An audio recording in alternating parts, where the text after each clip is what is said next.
everyone, Star Master Jeff here, and welcome back to the Star Master Log. Today we're discussing the third episode of the Sibylen arc entitled Laser Beams for Eyes. In this episode, the crew faces a lethal security system within the powered alien exosite.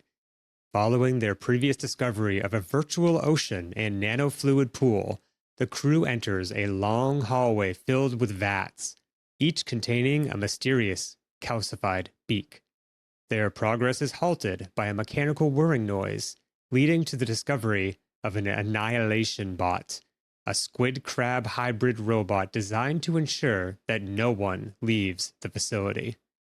So we're going to break down this episode in just a moment, but first, let's check in with the crew and hear their latest encrypted reports.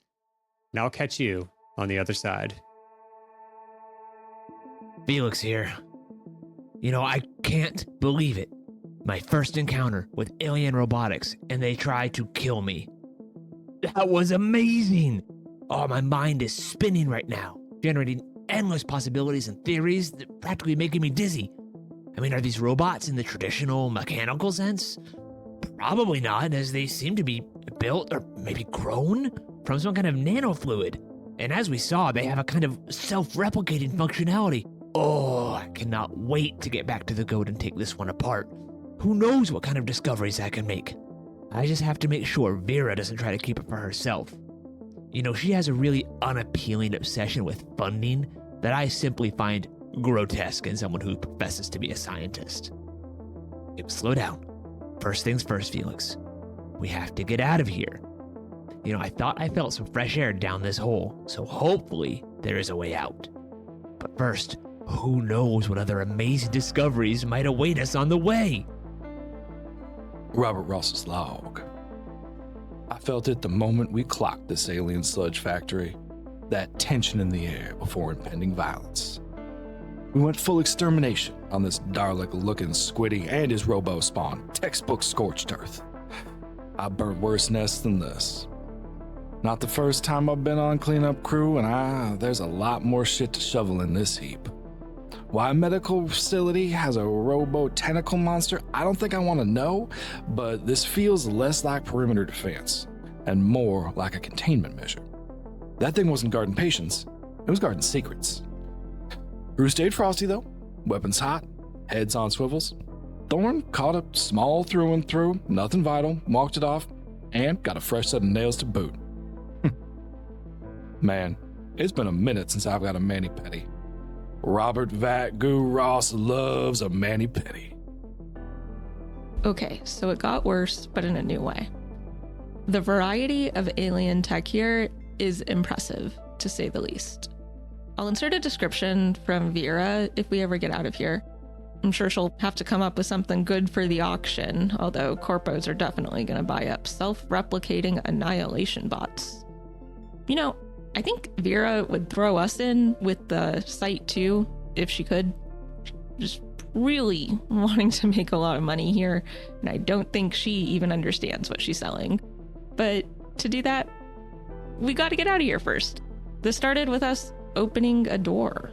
What was this place used for anyways? And why would someone wanting to be making these on Sibylen, of all places?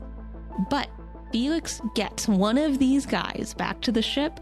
I wonder if I can turn it into a sparring partner. It is self-replicating, so it can heal itself. That'll work, right? It's official. We finally found some powered alien tech. This is great. Now we just have to get out of here with it. And our lives, I guess. It's a shame I had to use that pre-tech stuff. I know it's super rare, but damn if it didn't do the trick. I can't even see a mark from that laser burn anymore. Not to mention these nails. If we can convince the buyers that all the stuff in here is working, this site is gonna go for an astronomical price. The crew seems like they're pretty nervous that Vera's gonna try to screw us over somehow in all this, but I'm really confident in the deal we made. I just hope whatever else is working down here doesn't kill us all before we get out with it. It's too bad I didn't spend more time practicing with firearms. I don't mind relying on the others, but I'm starting to feel like dead weight sometimes. Maybe Robert can give me some shooting tips sometime or something. Or maybe I can get Felix to install some kind of aim assist on this thing. I wonder if Haley can show me how to rip a guy's head off. Well, that was the crew's take on this episode, but let's take a step back and talk about what I saw.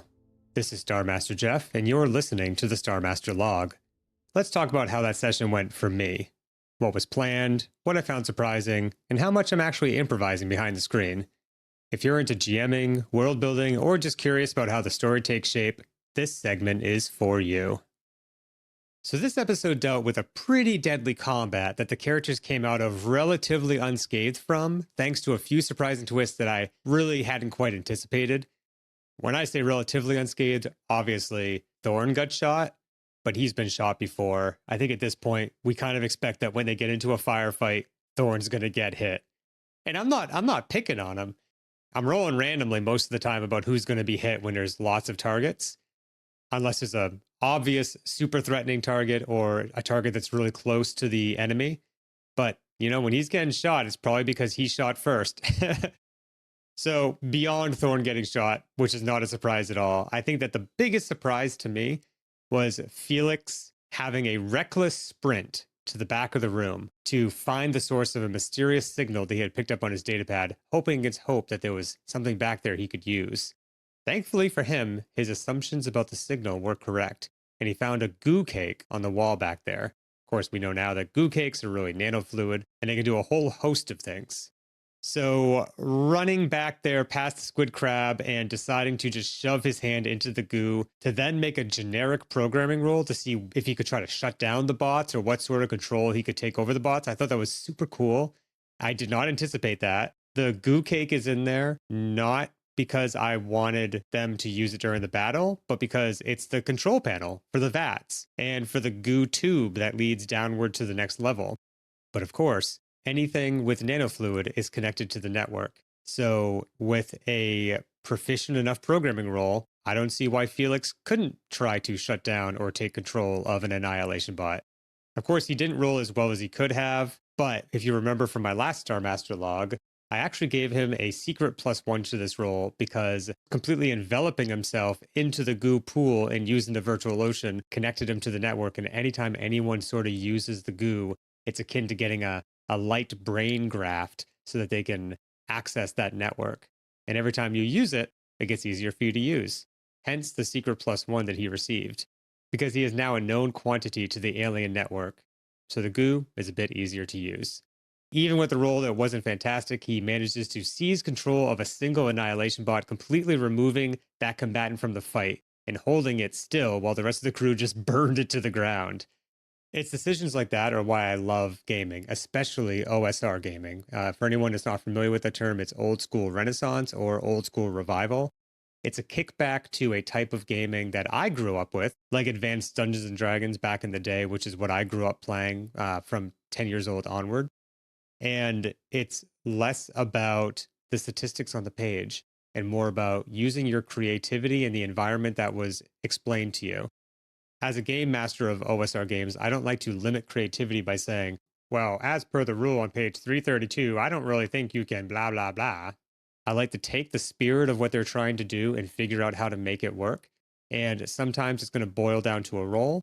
Other times, a failed roll still means a partial success. It's all about balancing that rule of cool with that OSR feel. And it's moments like Felix had in this episode that really strike that balance really well. And it's one of the reasons I absolutely love gaming. So I wanted to go back to the Annihilation Bot real quick, because I actually took quite a long time to come up with the design of those enemies. I knew that their purpose was to keep captives inside the facility and that they were part of the larger goo network. But I also wanted to make sure that I left hints in their design as to the intent of the inventors behind them. So first off, I landed on a squid-crab-like robot that could not only regenerate, but self-replicate as well. I based these abilities on how some species of starfish, specifically the Linkia, can form a completely new starfish from a single detached arm. So if you cut off the arm of this starfish, you may even end up with two starfish, kind of like an earthworm. And I wanted a combat where a single guard bot could hold down the fort of the facility, but could quickly call in reinforcements if needed. I didn't want an army of bots patrolling the facility because that just doesn't make sense to me. But a single bot that can split, self-replicate, and auto-heal, thus calling an army of reinforcements when attacked automatically, that makes a lot more sense to me. So I created the bot to be mostly comprised of nano-fluid so that splitting and growing is no problem for it, especially after the goo vats start shattering. It simply had to suck up nano-fluid from the floor and start forming helpers. Now, I thought this was a really cool idea when I was writing it down, but it turned out that I also really liked the idea in practice when I was actually running the game. It made every hit feel like a mistake. Every time a character would shoot the Annihilation Bot, it came with the fear that a baby Annihilation Bot would be forming soon. It wasn't until they landed a few extremely hard-hitting shots and Felix took control of one of the bots that things started to turn around for our heroes.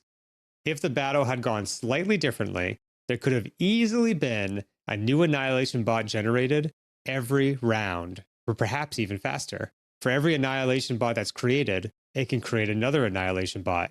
And with the amount of nano-fluid available on the floor due to multiple cracked vats, each bot could have produced another bot, doubling the number of enemies every few rounds. It's a very scary thought. It's a very dangerous combat. But once again, the luck of the crew won out, and they squeaked by this encounter with only a few wounds once again, showing that some creativity and carefulness in combat far outstrips anything that could be written down on a character sheet. The adeptness and inventiveness of the players always wins. When I was creating the Annihilation Bot, I wanted to make sure I picked something that made sense as a guard of this facility. Something that's unobtrusive and not too large.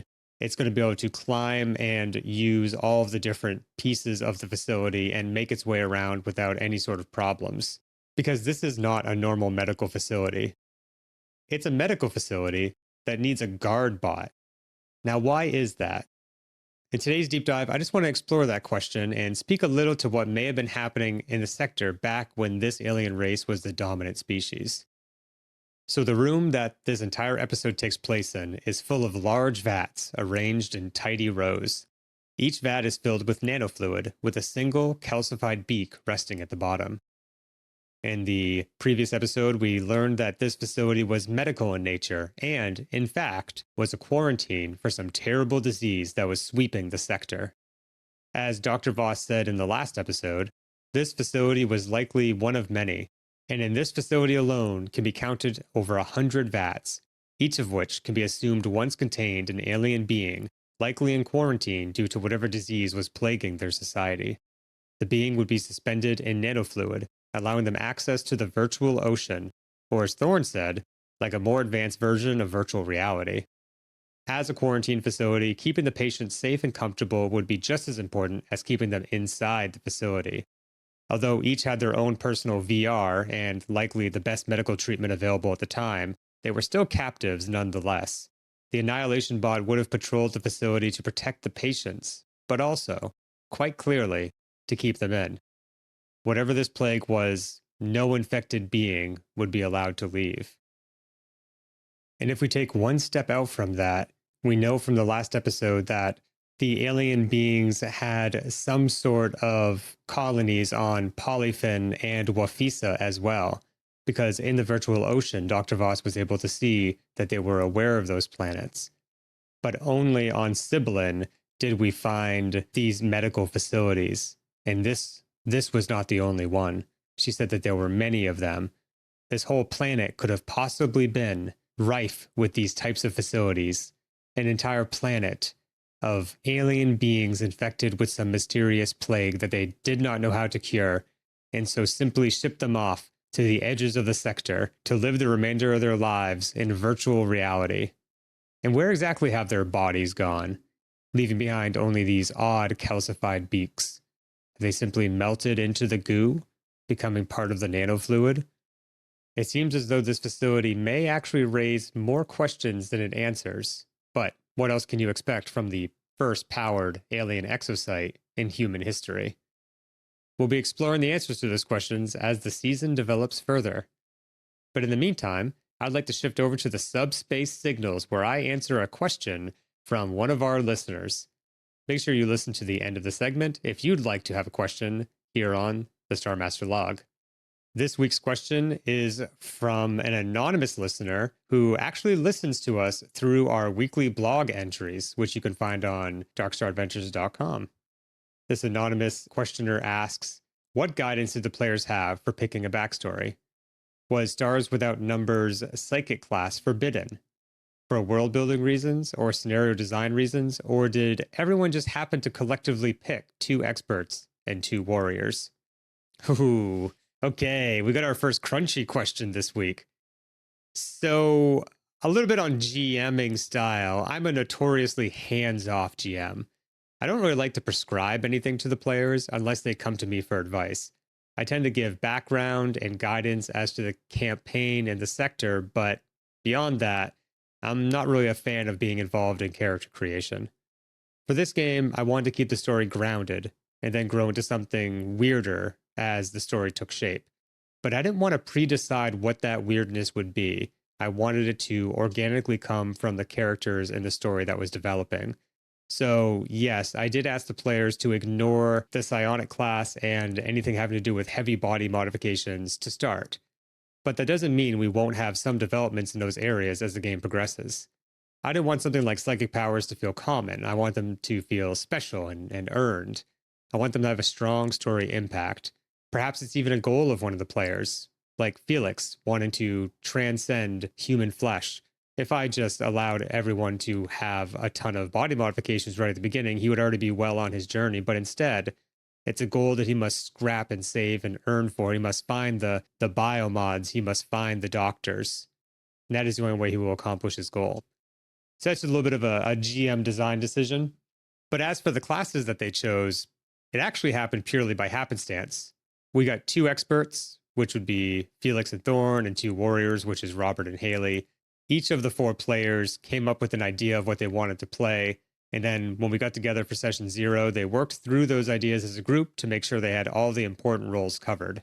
But one thing I did actually ask is I asked them to come up with bonds with other characters and a personal flaw for their characters, which is an idea that we lifted wholesale from Dungeon World, a fantastic TTRPG. That's how you end up with Haley and Robert being old squad mates, Felix's drug addiction, and Thorn's high ideals of quote-unquote fairness in the face of late-stage capitalism. Well, anonymous person that listens to us on our blog entries, thanks so much for submitting your question. If you, other listeners, want to send in a signal for our next log, head on over to Patreon at patreon.com/darkstaradventurecast, because our patrons always have top priority in the queue.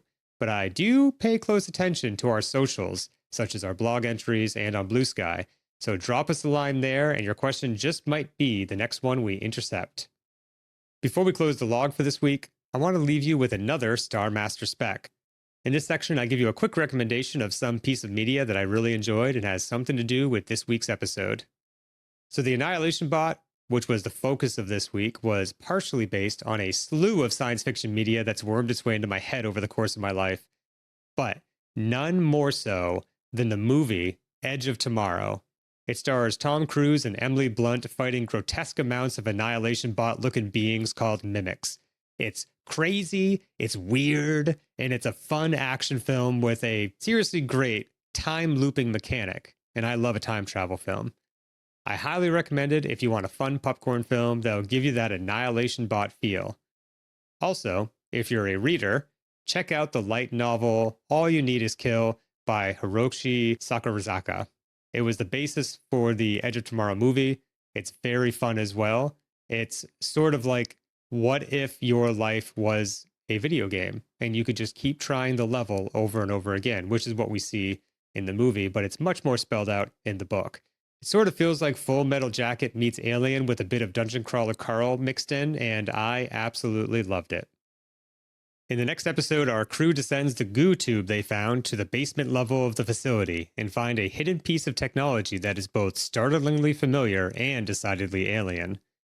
The crew remembers their fight with the Void cultists, a surgical theater is found, and Haley and Robert begin to face their past. All this and more on the next episode of the Dark Star Adventurecast. Thanks so much for listening, and I'll catch you on the next one.